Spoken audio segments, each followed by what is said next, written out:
What's up guys, Junkie here back with another video, and for today's video I'm going to be talking about sketchbooks, art tools, pens and stuff, thinking about the upcoming Inktober. So yeah, without further ado, let's jump into it. Cheers!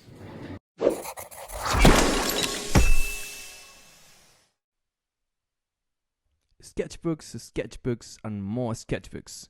You know, I like to draw traditionally and I've tried a lot of sketchbooks, so I think I could do a recommendation video, show you the ones I've used, the ones I've liked and dislikes, and the reasons why I'm working with my actual brand. And yeah, here are all the sketchbooks. I've been working since I think 5 years ago or 6 years ago. I started using Moleskine. I'm an architect, so Moleskine was my default brand to start working on, and the paper is great. The quality of the sketchbooks are good, but they had a little downgrade a couple of years ago. I used many of them and I really liked them. At some point I started to wanted to try new formats, so I started using this horizontal sketchbook that is also from Moleskine and has a watercolor paper. I use it on my travels to draw landscape and stuff. Those are really good. So these are my Moleskine sketchbooks. I'm really enjoying it, and I will tell you more in the future. This sketchbook, I really don't remember the brand. The paper was awesome. Also landscape format, and here it handles the ink so well, and the paper quality was great. But I think I start don't liking that much the landscape format. So yeah, after using one of these, I drop it. Then I started using this Neblin sketchbook. It's really great. I drew all my Phoebus comic book in here. And yeah, this sketchbook is more for ballpoint pens. So for my liners and my raw inking didn't work that well. So yeah, I dropped it too. And then I discovered my actual sketchbooks that are Elu sketchbooks. I've been using them for a couple of years now. The paper is great, handle the ink super well. Yeah, I've drawn on, I think there were 4 or 5 of them. And yeah, it handles markers, pens, ink really good.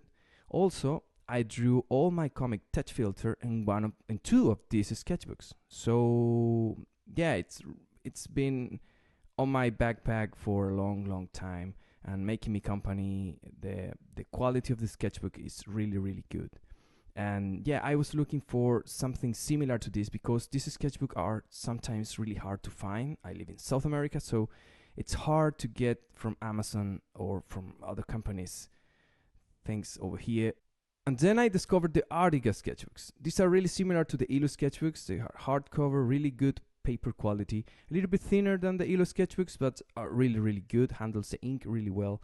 And it has a pre-cut line on the page, so you can take off the page if you want to sell or frame any of your drawings. That is really good and have lots of formats. So yeah, this one is one of my favorite sketchbook now. And regards all the stuff I'm talking here, for me the paper is the most important thing. So the Moleskine, those bottom 2 sketchbooks are really yellow. The Elu sketchbooks and the Artica sketchbooks are white paper. So yeah, for me that is it's really important for picking up a sketchbook. I don't want any more yellow papers on my drawings. So yeah. And good news, if you want a 10% discount on your Artica sketchbook, just put check out the code JohnKilling, and yeah, 10% discount thanks to Artica for that code. And now we're going to be talking about pencils, inks and stuff. So yeah, let's start with this couple of pencils I have here. This one is the Microns. I think you know them. They are really good, kind of cheap, and yeah, really great lines. Also the Kuretake from Sakura are really good, but kind of delicate, and I travel a lot, so yeah, I dropped them because they kind of explode on my backpack a couple of times. So yeah, they have really good lines but are not for me at all. So yeah, the Microns are really good. I used them for a long time, and also the Molotov black liners are really great.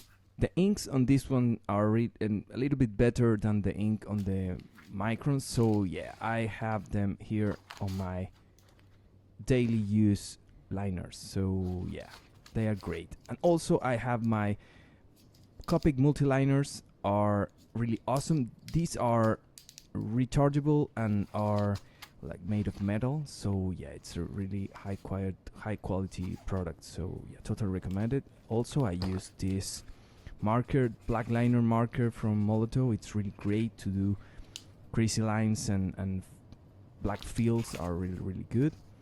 And yeah, you know, jelly roll, ball pen. I think this is running out of ink, sorry about that, but yeah, I have it on my case here. And also another brush pen that I like a lot are the Pigmas. The Pigmas are really great. The line quality is really good. The only downside of these pens is that they run out of ink so fast that it's super frustrating, because yeah, it lasts a week if you use it every day. So yeah, it was really frustrating, so I decided to stop using them.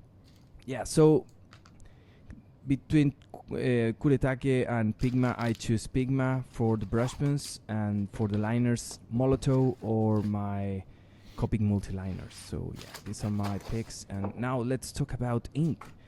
For ink, you know, I use, for my backgrounds, I use black and white ink.